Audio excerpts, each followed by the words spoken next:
Well, it was one ordinary day. I was waiting for my husband to come home from work, and my two sons went to Seifert to school, and I was getting changed, and I heard this terrific noise. It was just like a giant cauldron of water being poured onto a fire, a shh sort of noise, you know. And my first reaction was, oh, the children. I thought maybe a plane was crashing or something like that.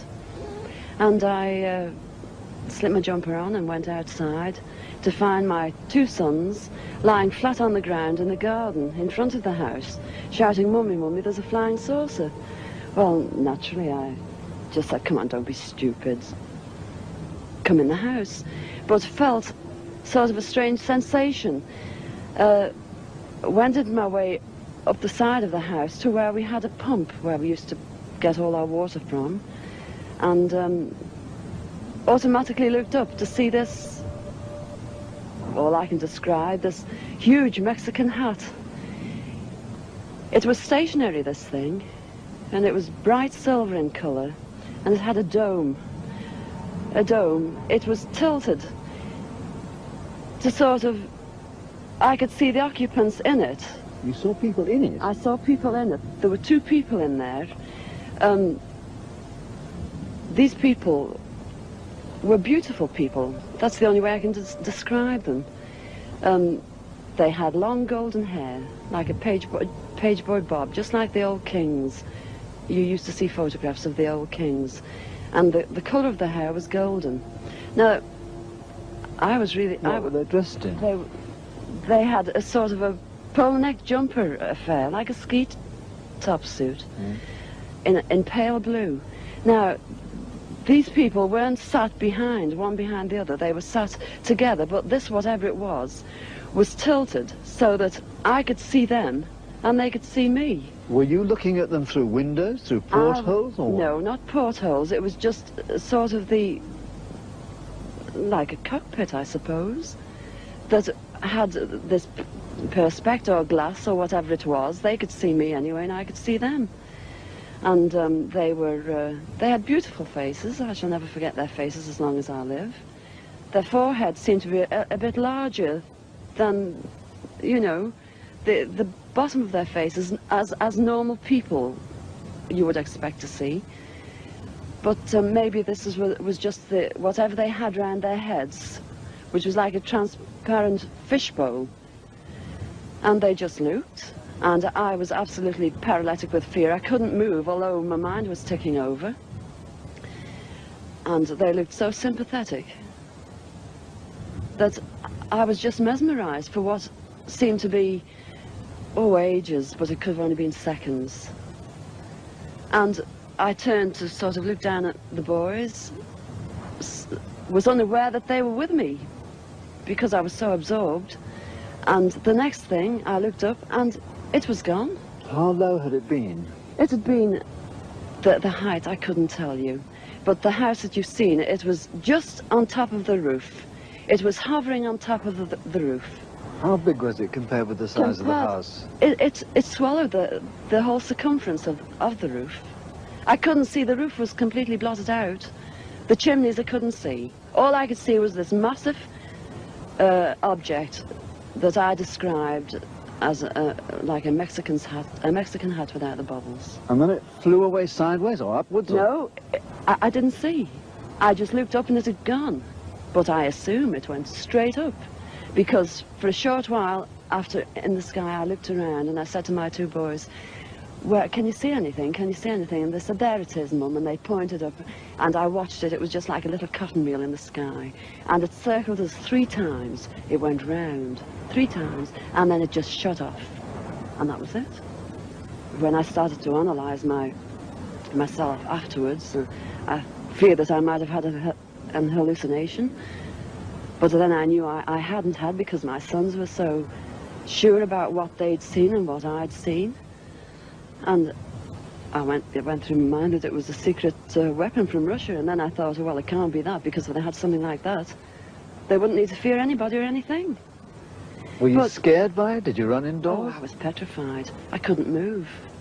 I couldn't move a muscle. I was paralyzed with fear. But now I wouldn't be. Because now, when I look back, you know, I think, what an amazing thing to have happened, and for me to have seen it. And when your husband came home, where were you? Well, when my husband came home from the office, I was locked in the house with my children, under a big kitchen table that we were using. Under the table? Under the table, yes. It's funny now when I look back, you know, it sounds absolutely ridiculous, but this is the truth. This happened. And that's it. We were ridiculed. It was very embarrassing at the time, and people, they possibly thought, oh, she's a nutter. But, you know, who cares? This is something that happened to me, and I'm a practically minded person, and that's it. It was on an October day, the 21st of October in 1954. I was in the back kitchen of the house preparing myself, just having washed, and I heard this noise. Now, it was just like a giant cauldron of water being poured onto a red-hot fire, but if you can imagine, 1,000 times louder. And my first reaction was the children. I must get out, there's a plane crashing. So I slipped on my jumper, I ran out through the side entrance of the house towards the front garden to look for them coming across the fields. And to my amazement, there, suspended on the top of the roof of this old farm, was this object that I can only describe as a huge Mexican hat. It was that shape without the bubbles. It must have been 15 to 20 yards from where I stood. It covered the roof, so in circumference it must have been about 60 feet. It was enormous. The people in the spacecraft were just looking out. I could see them from the waist to the top of their heads. They were very beautiful people. They had long golden hair, like the old kings used to wear, turned under. They had a very vivid blue, like ski top affair on, and they just looked at us. Their eyes, the expression in their eyes were full of compassion. And then, all of a sudden, I felt the tension leaving me, and I felt movement, and I turned round to touch my children, and when I looked again, it was gone. Now, we stood there, and I said to the boys, did you see what I seen? Yes, Mummy, yes. I said, well, where is it? It's gone. And we looked, and my second son said, there it is, Mum. And we watched it in the sky, just like a cotton reel, circle round the farm 3 times, and then it just shot straight up and away.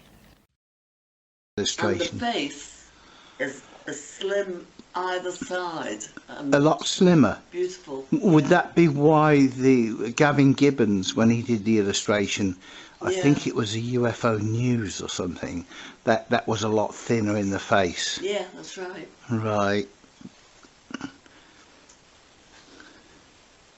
Sorry about that, Jessie. I hadn't realised. So we're Dawn's interrupting That's with right. a cup of tea. Come When I on then, looked Dawn. at the saucer was no longer there, but a few minutes later we saw it circle the house 3 times before it shot upwards like a rocket against the blue of the dark in the sky. Ah. Quite true. Yeah, thank you. Jessie.